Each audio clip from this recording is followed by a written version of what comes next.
Sunrise news के इस prime time में आपका स्वागत है। प्राइम टाइम में आज हम उन खबरों पर नज़र डालेंगे जो दरअसल देश की राजनीति को प्रभावित करने वाली है। इस वक्त जिस तरह से लखीमपुर का मामला राजनीतिक हलकों में गरमाया हुआ है और कांग्रेस इस मुद्दे को लेकर केंद्र की बीजेपी सरकार और राज्य की योगी सरकार को घेर रही है, वो कहीं ना कहीं इस बात को दिखा रहा है कि उत्तर प्रदेश की राजनीति में एक विपक्ष के तौर पर कांग्रेस सबसे ज़्यादा हावी है। वहीं समाजवादी पार्टी का रुख भी बेहद नर्म नज़र आ रहा है। हालांकि इन तमाम मामलों के बीच राहुल गांधी लखनऊ पहुंचे, लखनऊ से सीतापुर और फिर लखीमपुर तक तमाम जो गतिविधियां हैं वो सनराइज न्यूज़ के रिपोर्टर ग्राउंड जीरो से रिपोर्ट कर रहे हैं। उसको आप हमारे यूट्यूब चैनल पर देख सकते हैं। आज हम इस प्राइम टाइम में उन खबरों का जिक्र करेंगे जो इस गहमा गहमी से इतर है, लेकिन बावजूद इसके वो कांग्रेस की राजनीति को कहीं ना कहीं प्रभावित भी कर रहा है। और ख़ास तौर पर कांग्रेस के लिए वो राज्य जो गठबंधन के जरिए अब तक अहम रहा है, वो अब कहीं कांग्रेस अकेला चलो की राजनीति पर तो नहीं चल रही है और कुछ नए चेहरे अब कांग्रेस में बेहद तेज़ी के साथ करीब आ रहे हैं। उसका जिक्र हम करेंगे। तो शुरुआत करते हैं प्राइम टाइम की और तमाम खबरों पर डालते हैं नज़र। दरअसल कन्हैया कुमार की कांग्रेस के एंट्री के बाद से ही बिहार में कांग्रेस अब आरजेडी की आंख में आंख डालकर बात कर रही है।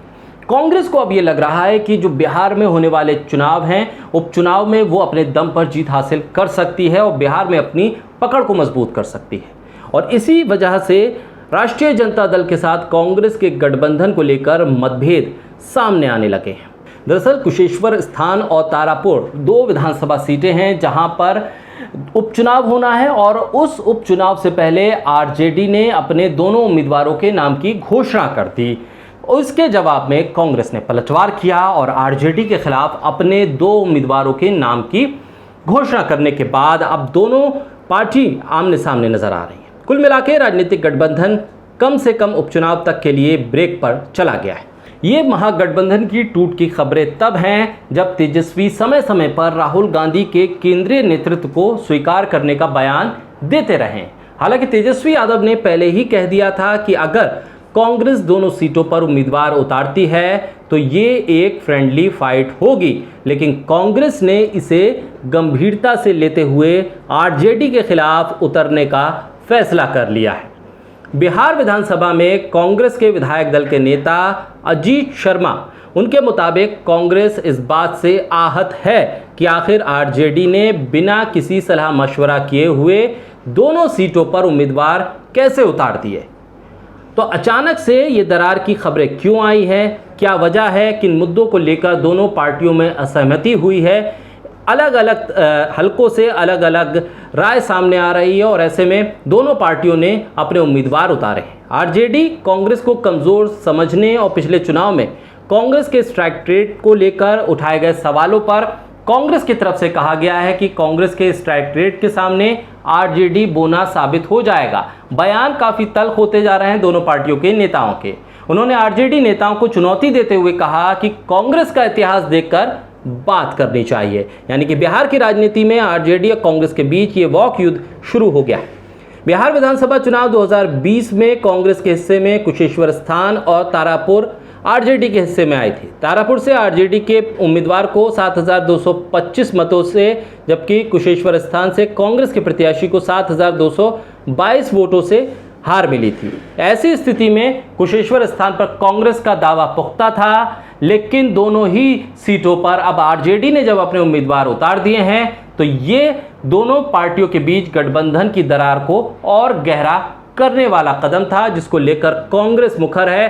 दरअसल कन्हैया कुमार के आने के बाद से कांग्रेस को ये लग रहा है कि बिहार की सियासी ज़मीन पर उसकी पकड़ मजबूत हो रही है और वो इस उपचुनाव के जरिए उसका लिटमस टेस्ट करना चाहती है। आगे बढ़ते हैं। बिहार में कांग्रेस को एक और नया चेहरा मिल सकता है। दरअसल कांग्रेस अब आरजेडी की बैसाखी का सहारा छोड़ने का मन बना चुकी है, जिसका जिक्र हम पहले भी कर चुके हैं, और वो अपनी दोबारा सियासी ज़मीन को वापस पाने के लिए कोशिश कर रही है। कन्हैया कुमार तो कांग्रेस में आ गए, दरअसल उसको एक चेहरा भी मिल गया, लेकिन अब 5 महीने जेल में रहने के बाद पूर्व सांसद पप्पू यादव भी कांग्रेस में आ सकते हैं और इसकी कवायद भी अब तेज़ हो गई है। पप्पू यादव अपनी जो कोर कमेटी है उसके साथ सलाह मशवरा कर रहे हैं और राहुल गांधी से जल्द ही मुलाकात करेंगे। हालांकि उन्होंने इससे पहले ही बिहार का जो उपचुनाव हो रहा है उसमें कांग्रेस के साथ खड़ा होने का ऐलान कर दिया है, जबकि आरजेडी ने उम्मीदवार उतार दिए हैं कांग्रेस के खिलाफ। यहाँ से अब ये कयास लगाए जा रहे हैं कि गठबंधन के बीच सब कुछ ठीक नहीं है, लिहाजा पप्पू यादव जिस तरह से कांग्रेस को समर्थन कर रहे हैं, साफ इशारा है कि पप्पू यादव बहुत जल्द कांग्रेस के साथ खड़े दिखाई देंगे, कांग्रेस पार्टी ज्वाइन करते हुए दिखाई दे सकते हैं। कन्हैया कुमार के बाद अगर पप्पू यादव पार्टी में आते हैं तो कांग्रेस के लिए ये एक संजीवनी से कम नहीं होगा, क्योंकि कांग्रेस को बिहार में कम से कम अभी चेहरों की तलाश है। कन्हैया कुमार के बाद पप्पू यादव कांग्रेस का दामन थामते हैं तो बिहार की सियासत में साफ है, कांग्रेस आरजेडी से अपना नाता तोड़ने का मन बना चुकी है। पप्पू यादव की पत्नी रंजीत रंजन बिहार की सुपौल सीट से कांग्रेस की सांसद रह चुकी हैं। मौजूदा समय में वो कांग्रेस की राष्ट्रीय सचिव हैं। ऐसे में पप्पू यादव के कांग्रेस में शामिल होने की संभावना काफ़ी हद तक बढ़ गई है। ऐसे में पप्पू यादव ने उपचुनाव जो 2 सीटों पे हो रहा है उसमें कांग्रेस को मदद करने का ऐलान करके इन कयासों को और तेज कर दिया है। साथ ही दोनों सीटों पर कांग्रेस के लिए कैंपेन करने की बात पप्पू यादव ने कह दी है। पप्पू यादव पहले ही कह चुके हैं कि कांग्रेसी अभी बिहार में आरजेडी से अलग होकर अपनी विचारधारा के साथ नए बिहार के निर्माण की बात करें। यानी बिहार में नए बिहार की निर्माण की बात अगर पप्पू यादव कहते हैं, कांग्रेस को एक राय देते हैं, तो निश्चित तौर पर कांग्रेस के लिए एक सपोर्ट होगा। एक तरह से साफ है कि पप्पू यादव कांग्रेस में बिहार में आरजेडी से मुक्ति दिलाना चाहते हैं और कांग्रेस भी शायद यही चाहती है। कांग्रेस कन्हैया कुमार को पार्टी में लाकर बिहार में पहले ही एक बड़ा मैसेज दे चुकी है। कन्हैया बिहार से आते हैं और भूमिहार समुदाय से हैं। बिहार की सियासत में भूमिहारों का अपना एक वर्चस्व रहा है और वो कांग्रेस का परंपरागत वोट बैंक माने जाते रहे थे। बिहार के तमाम कांग्रेसी नेता कन्हैया कुमार को प्रदेश का भविष्य का नेता बता रहे हैं। तो बिहार कांग्रेस के प्रभारी भक्त चरण दास ने पार्टी की सदस्यता के दौरान ही कहा था, जब कन्हैया को सदस्यता दिलाई जा रही थी, कि बिहार की धरती आपको संघर्ष के लिए आवाज़ दे रही है। इसका संकेत साफ है कि कांग्रेस कन्हैया कुमार के तौर पर बिहार में एक बड़े नेता के तौर पर उनको आगे बढ़ा सकती है और अपनी सियासी ज़मीन को वापस पाने की कोशिश कर सकती है। बिहार में कांग्रेस को ऐसे यादव चेहरा की ज़रूरत थी जिसकी छवि ठीक ठाक हो। पप्पू यादव ने लगातार समाज सेवा से अपनी एक अलग छवि गढ़ी है। कोर्ट के द्वारा अब वो बाइज्जत बरी हो गए हैं। इससे पब्लिक में मैसेज गया है कि कोरोना काल में लोगों की सेवा और बीजेपी के पूर्व केंद्रीय मंत्री राजीव प्रताप रूडी से जुड़ा एम्बुलेंस मामला उजागर करने का खामियाजा उन्हें भुगतना पड़ा। यानी कि लोगों की सहानुभूति भी अब पप्पू यादव के साथ है। कांग्रेस के पास बिहार में कोई बड़ा यादव जाति का नेता नहीं है। चंदन यादव एक नेता उनके हैं, राष्ट्रीय सचिव हैं, लेकिन पप्पू यादव जैसी बड़ी इमेज नहीं है उनकी। ऐसे में कांग्रेस पप्पू यादव को अपने साथ लाकर इस कमी की भरपाई करना चाहती है। कन्हैया कुमार और पप्पू यादव दोनों ही ऐसे नेता हैं जिसके साथ तेजस्वी यादव की राजनीतिक पटरी नहीं खाती है। यानी साफ है कि अगर पप्पू यादव साथ आते हैं तो आरजेडी से गठबंधन टूट सकता है। 2019 के लोकसभा चुनाव में बेगूसराय सीट पर कन्हैया कुमार के खिलाफ आरजेडी ने अपना उम्मीदवार उतारा था, जबकि कांग्रेस की मंशा ये नहीं थी। कांग्रेस चाहती थी कि कन्हैया के सामने आरजेडी उम्मीदवार नहीं उतारे। इतना ही नहीं, तेजस्वी के चलते ही पप्पू यादव की कांग्रेस में एंट्री उस वक्त नहीं हो पाई थी। कांग्रेस 2019 में पप्पू यादव को कोसी इलाके की किसी एक सीट से चुनाव लड़वाना चाहती थी, लेकिन आरजेडी तैयार नहीं थी। लेकिन अब कांग्रेस आरजेडी का सहारा छोड़ अकेले चलने की राह पर है। ऐसे में कन्हैया के बाद अगर पप्पू यादव की एंट्री होती है तो ये कांग्रेस आरजेडी गठबंधन के अंतिम कड़ी होगी और इसके बाद बिहार में कांग्रेस अपने दम पर राजनीति करती हुई दिखाई देगी। चलिए अब बात करेंगे महाराष्ट्र में कांग्रेस नेता की। दरअसल बात कांग्रेस की है, लेकिन जिस नेता का हम जिक्र करने जा रहे हैं वो बीजेपी के लिए प्रचार करते हुए दिखाई दिए, बीजेपी के साथ खड़े हुए दिखाई दिए। आखिर वो कौन से नेता हैं जिसके बारे में हम बात कर रहे हैं, उसके लिए आप हमारे साथ बने रहिए। इस वीडियो में अब हम इस खबर में उस नेता के बारे में बताएंगे और कांग्रेस की तरफ से उनको लेकर क्या कुछ कहा गया है वो भी अब आपको बताएंगे। महाराष्ट्र में कांग्रेस महासचिव आशीष देशमुख विवादों में आ गए। उनका एक वीडियो सामने आया जिसके बाद वो विवादों में आए हैं। इस वीडियो में वो बीजेपी के लिए वोट मांग रहे हैं। इतना ही नहीं, उनकी कुछ तस्वीरें भी वायरल हो रही हैं जिसमें वो बीजेपी के कार्यक्रम में बैठे नजर आ रहे हैं। मामला जब सामने आया उसके बाद कांग्रेस की अनुशासन कमेटी ने कहा है कि जांच के बाद वो कार्रवाई करेंगे। आशीष देशमुख महाराष्ट्र के पूर्व गृह मंत्री अनिल देशमुख के भतीजे हैं। आशीष पहले बीजेपी में ही थे। बीजेपी के टिकट पर वो नागपुर की कटोल सीट से विधायक भी बने, लेकिन बाद में मतभेद हुआ और उसके चलते उन्होंने बीजेपी छोड़ी और कांग्रेस में चले आए। उन्होंने देवेंद्र फडणवीस के खिलाफ चुनाव भी लड़ा था, लेकिन हार का सामना करना पड़ा। फिलहाल आशीष कांग्रेस के महासचिव हैं, लेकिन बीजेपी के लिए वोट मांगने वाली तस्वीरें और वीडियो सामने आने के बाद अब उस पर सियासत भी है और आशीष घिरते हुए दिख रहे हैं। आशीष कांग्रेस में रहते हुए बीजेपी उम्मीदवार के लिए वोट मांग रहे हैं। इस पर कांग्रेस ने कहा है कि जांच होगी, उसके बाद कार्रवाई।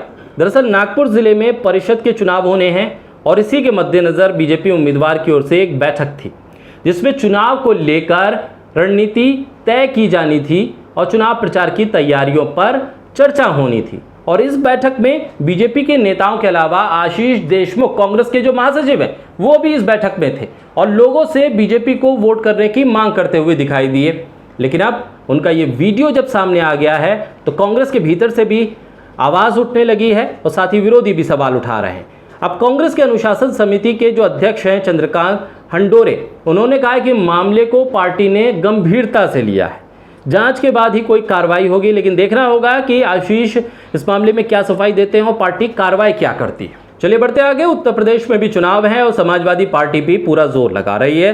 कोशिश इस बात की हो रही थी कि शिवपाल यादव समाजवादी पार्टी के साथ आएँ, लेकिन अब जब विधानसभा चुनाव से पहले अखिलेश और शिवपाल को साथ लाने के लिए सवाल उठ रहे थे, कि सवाल ये पूछे जा रहे थे कि साथ आएंगे या नहीं। ये सवाल लगातार न सिर्फ समाजवाद के समर्थक पूछ रहे थे, बल्कि विपक्ष में जो बैठे नेता हैं वो भी इस सवाल का जवाब ढूंढ रहे थे। साथ आने के संकेत अखिलेश यादव ने भी दिए और शिवपाल यादव भी कई बार दे चुके थे, लेकिन अब लग रहा है बात नहीं बनी है। और अब जबकि विधानसभा चुनाव होने में बहुत कम समय बचा है, कुछ ही महीने का समय है, ऐसे में प्रगतिशील समाजवादी पार्टी के मुखिया शिवपाल यादव का यूपी विधानसभा चुनाव को लेकर एक बड़ा बयान सामने आ गया।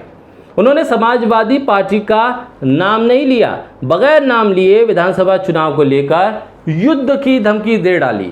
12 अक्टूबर से मथुरा से शुरू होने वाली सामाजिक परिवर्तन रथ यात्रा को लेकर शिवपाल यादव ने अखिलेश यादव का नाम लिए बगैर उन पर कटाक्ष किए। उन्होंने कहा कि अब बहुत हुआ इंतज़ार, अब तो युद्ध होगा। दरअसल इटावा पहुंचे थे प्रगतिशील समाजवादी पार्टी के मुखिया शिवपाल यादव और बुनकर समाज की एक सभा थी, इसको संबोधित कर रहे थे। बातों बातों में उन्होंने अखिलेश यादव और समाजवादी पार्टी का नाम लिए बगैर निशाना साधा। साथ ही विधानसभा चुनाव को लेकर अपने भतीजे अखिलेश को युद्ध की धमकी भी दे डाली। शिवपाल ने कहा कि मैं तो इंतज़ार करते करते अब थक गया हूँ, अब तो युद्ध ही होना है, इसलिए अब हम निकल पड़े हैं। 12 नवंबर को मथुरा श्री कृष्ण की कर्मभूमि से रथ यात्रा लेकर निकलेंगे। जिस तरह पांडवों ने महाभारत के युद्ध में केवल 5 गांव मांगे थे, पूरा राज्य उन पर छोड़ दिया था, उसी तरह हमने भी केवल अपने साथियों का सम्मान मांगा था। मुझे सम्मान दो न दो, हमने तो बहुत कुछ पा लिया, मंत्री भी रहे, अध्यक्ष भी रहे और अब राष्ट्रीय अध्यक्ष बन गया। ये शिवपाल यादव का बयान है। उन्होंने कहा कि मैंने तो 22 नवंबर 2020 में कहा था कि अगर कहोगे तो हम नहीं लड़ेंगे, लेकिन अभी तक जवाब नहीं आया है। आज भी मैंने फ़ोन और मैसेज किए कि बात कर लो, भारतीय जनता पार्टी को हराने के लिए बात करना ज़रूरी है। भारतीय जनता पार्टी को हटाने के लिए सब एक हो जाओ। मुझे सम्मान मिले ना मिले, लेकिन मेरे साथियों को सम्मान मिले। मुझे अलग कर दिया, नेताजी नहीं चाहते थे, बावजूद इसके मुझे अलग कर दिया। मैंने कहा था कि सब एक हो जाओ, अगर एक हो जाओगे तो अखिलेश तुम मुख्यमंत्री बन जाओगे। ये वो बातें थी जो शिवपाल ने मंच के जरिए कही। साथ ही शिवपाल ने कहा कि सरकार बनाने के लिए लोगों को जोड़ने की ज़रूरत पड़ती है, अकेले सरकार नहीं बनती है। ये अखिलेश यादव को नसीहत थी। उन्होंने उदाहरण देते हुए कहा कि शरद यादव से लेकर लालू प्रसाद यादव, जॉर्ज फर्नांडिस जैसे पुराने दिग्गज समाजवादी भी धुरंधरों को जोड़ने का काम करते थे। साथ ही पूर्वांचल में अंसारी बंधुओं को भी जोड़ने की कोशिश की थी, लेकिन तब लोगों ने इसका विरोध किया था और लड़ाई शुरू कर दी थी। और अब जब शिवपाल यादव की तरफ से ये बयान आया है तो लग ये रहा है कि उत्तर प्रदेश की राजनीति में अखिलेश यादव अब चाचा को साथ लाने की तैयारी में नहीं है और वो रणनीति जो बना रहे हैं वो अकेले चुनाव लड़ने की बना रहे हैं। चलिए सनराइज प्राइम टाइम में बढ़ते हैं आगे। 15 साल पुराने वाहनों के रजिस्ट्रेशन के रिन्यूअल को लेकर केंद्र सरकार ने एक बड़ा फैसला कर लिया है। दरअसल केंद्र सरकार ने एक ऐलान किया है। केंद्र सरकार ने 15 साल पुरानी गाड़ियों के नए रजिस्ट्रेशन के लिए लगने वाली जो फीस है उसमें 8 गुना की बढ़ोतरी कर दी है। केंद्र सरकार के ऐलान के मुताबिक अब अगले साल अप्रैल से पुराने वाहनों के नए रजिस्ट्रेशन के लिए 5,000 रुपये का भुगतान करना होगा, जो पुराने दाम से तकरीबन 8 गुना ज़्यादा है। सड़क परिवहन और राजमार्ग मंत्रालय ने नई व्यवस्था लागू करने की अधिसूचना जारी कर दी है। नोटिफिकेशन जारी हो गया है। केंद्र सरकार ने पुराने वाहनों के रिन्यूअल को लेकर जो ऐलान किया है और रजिस्ट्रेशन के लिए 8 गुना जो फीस है उसमें बढ़ोतरी की है, वो नया नियम राष्ट्रीय वाहन कबाड़ नीति का हिस्सा है। इस नोटिफिकेशन के अनुसार 15 साल से अधिक पुराने वाहनों के फिटनेस प्रमाण पत्र के रिन्यूअल के लिए पहले के मुकाबले 8 गुना ज़्यादा फीस अब आपको चुकानी होगी। पुराने वाहनों के रिन्यूअल को लेकर सरकार ने जो नए नियम बनाए हैं उसमें अधिसूचना के अनुसार 15 साल पुरानी जो कार है उसके रजिस्ट्रेशन के रिन्यूअल के लिए 600 की जगह अब 5,000 रुपये देने होंगे। बाइक के लिए 300 रुपये की जगह 1,000 रुपये, बस या ट्रक के लिए 1,500 रुपये की जगह 12,500 रुपये का शुल्क देना होगा। दिल्ली एनसीआर में रहने वाले वाहन मालिकों पर केंद्र सरकार के द्वारा बनाए गए ये नए नियम लागू नहीं होंगे। दरअसल दिल्ली में 10 साल से ज़्यादा पुराने डीजल और 15 साल पुराने पेट्रोल वाहनों पर पहले से ही रोक लगी हुई है और अब ये नई जो शुल्क में बढ़ोतरी है वो लागू होगी। दिल्ली एनसीआर में रहने वाले वाहन मालिकों को पर ये नियम लागू नहीं होंगे, क्योंकि पहले ही दिल्ली में जो कानून है वो लागू है, जिसके तहत 10 साल और 15 साल की समय सीमा वहाँ पर तय कर रखी है। ऐसे में अब पुराने वाहनों के रजिस्ट्रेशन फीस बढ़ने पर लोग किस तरह की प्रतिक्रिया देते हैं उसका भी इंतजार होगा, लेकिन सरकार के द्वारा ये नए नियम अब लागू हो गए। सरकार के द्वारा बनाए गए ये नए नियम 1 अप्रैल 2022 से लागू हो जाएंगे। प्राइम टाइम में दिखाई गई खबरों के बारे में अपनी राय ज़रूर दीजिए, कमेंट बॉक्स में उसके बारे में लिखिए और तमाम जो खबरें हैं उसकी अपडेट्स के लिए आप सनराइज न्यूज़ के यूट्यूब चैनल को लाइक कीजिए, सब्सक्राइब कीजिए और कीजिए शेयर। किसान आंदोलन और लखीमपुर हिंसा में मारे गए किसानों को लेकर जो बयान आ रहे हैं, इस पर जो विपक्ष आंदोलन कर रहा है, सरकार की क्या कुछ नीतियां हैं और सरकार इस पर किस तरह से आगे बढ़ रही है, तमाम जानकारी के लिए हमारी ग्राउंड रिपोर्ट देखना ना भूलिए। सनराइज न्यूज़ के यूट्यूब चैनल से लगातार बने रहिए।